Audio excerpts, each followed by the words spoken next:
In today's video, we're going to be ranking all the commanders from Call of Dragons and this tier list that you see, so stick around, let's get it.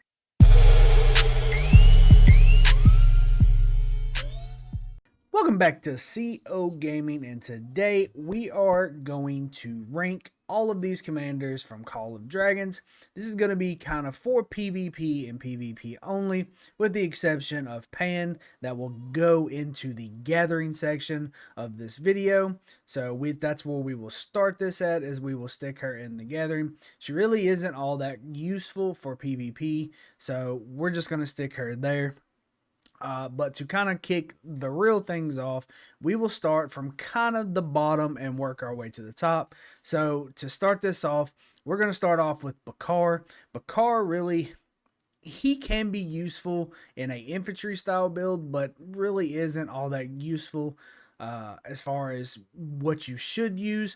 For a free to play, he would be a good option in an infantry build, but you really don't want to do that. You kind of want to try to use other things. So we're going to stick him in this C column as a bottom tier type of commander. So kind of next, the next commander we're going to touch on is going to be Ileana. Ileana is another one that is in that C column. It really just isn't all that great of a commander and has some use, but nothing that you should primarily focus on from the start. Our next one is going to be Alistar. I simply put Alistar in the C because as a free-to-play or even a low-budget spender, you do not want to focus on Cavalry. Cavalry is like, you really just have to be welled out to make a Cavalry style build work. So we're going to stick him in that C column as well for that reason. He can be good, but you're really not trying to run around with a Alistar and a Cavalry build that's not welled out. You're just going to get destroyed in the long run. And our last person we're going to put in this C column is going to be Indus. So the problem with her is her tree is for gathering, but she has some other good things that she can, but it's going to take a while to really get her up to par. So being a season 1 tier god, there's really no point in putting her any higher because you're not going to get her just welled out or any type of effective for season 1. So for now, she will go into the C section. So we're going to move on to the B section, and our first person we're going to put here is going to be Craig. The only problem with Craig and the reason why he's in this B section is he does have engineering as one of his skills. If it wasn't for that, he would probably be in that A tier because he does have a lot of good use. Our next commander we're going to put here is Alwyn. Alwyn actually is a really good mage commander and can be really great on splitting Lilia and Valen up and running 2 mage buffs, 2 mage builds. If you wanted to do that, put Alwyn with Valen and then run Lilia and Walder together if that's something you're interested in. But he definitely holds a solid place in that B tier for me. Our next one is going to be Garwood. Garwood's main problem, in my opinion, is he really is just a tank. He can be good as a up front and just takes a beating, but he kind of makes it into the B tier because he's nothing more than a meat shield, and that's just, not what you really want in PvP. So our next one that we're going to put in here is going to be Gwynwyn. She almost made it into the A tier for me because she is really good with, say, Kanara in that build. But if you're really just spending a lot of money, then you're going to play something else with Kanara in the long run. And as far as building a range build with just Gwynwyn, you really don't have anybody else that you could really put with her to make her just great. So PvP wise, there really is no point in having her any higher in this list because the effectiveness from actually using her is going to be very limited anyway. So moving on, that is going to finish up our B tier. So for our A tier, we're going to start off and we're going to throw Atheist in here. As far as Atheist goes, Atheist is really good with Thea. Gives you that full flying to where you can fly over top anything, and that is a pretty solid build. Unfortunately for Thea, she does really need to be welled out to be great, but Atheist makes it into the A tier because he truly is worth it, and there's some builds you can do with just him and other people that can be really effective in that PvP atmosphere. Our next one we're going to put there is going to be Nico. Nico is a really solid commander that can go with numerous different people that can make it really good. Another one of those that if you really wanted to, you could put with a Kanara or other legendary people to make them that much better. The next commander we're going to put up here is going to be Haas. He makes it into that A tier because of the fact that he is a pay-to-win type player and can be put with multiple different marches and make other people just extremely good. So he deserves to be in that A tier, but he is a pay-for type player. Speaking, he's linked to the VIP in the later VIP rounds. So you have to spend money to get him. So next on this list and going to cap out the A tier is going to be Waldir. Waldir is amazing with Lilia. He is such a good commander and makes it into this A tier because of how much damage him and Lilia do together. And in truth, if you are a low budget style spender, you can easily take a Waldir and a Alwyn and put them together and have a really good Mage March if that's something you wanted to do. So it all works out in terms, and he deserves to be a A-tier PvP player.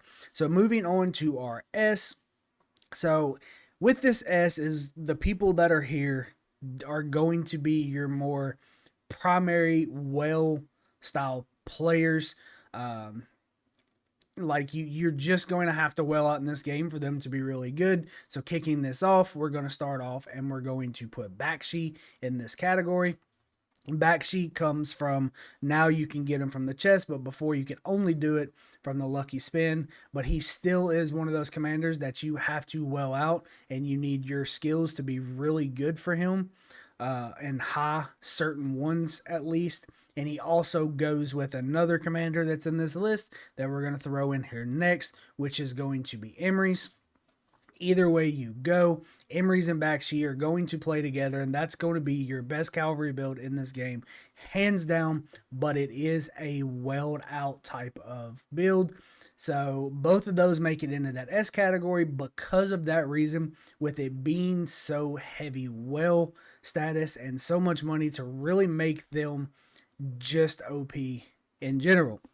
So the next one in this is, we kind of touched on this before, is going to be Thea. It takes a lot to make her extremely good. Another one that you need to well out with to make her just a monster. But let me tell you, when you do, she is extremely good. And that flying over top of everything is absolutely amazing. Moving on, Madeline is next, which is another one that comes from the lucky spin, which means you're going to have to spend money to get her in the long run. And that infantry build, once you have that, you can make her an absolute beast. She's extremely good, but you need to spend money to get her. So she's not in the SS for that reason, and that reason alone. And last but not least, in this part of it, we're going to put Nika here. Nika is the other half of that Madeline build that you have to well out and to make it have it be its full potential. So that's pretty much why she's there. But all 5 of these commanders are extremely good and set in their rightful place because based on money, and several of them could easily have made it into the SS, but unfortunately the bulk of the players will not ever be able to use them in Season 1 effectively because it's going to take some time to get their skills and talents the way they need to be.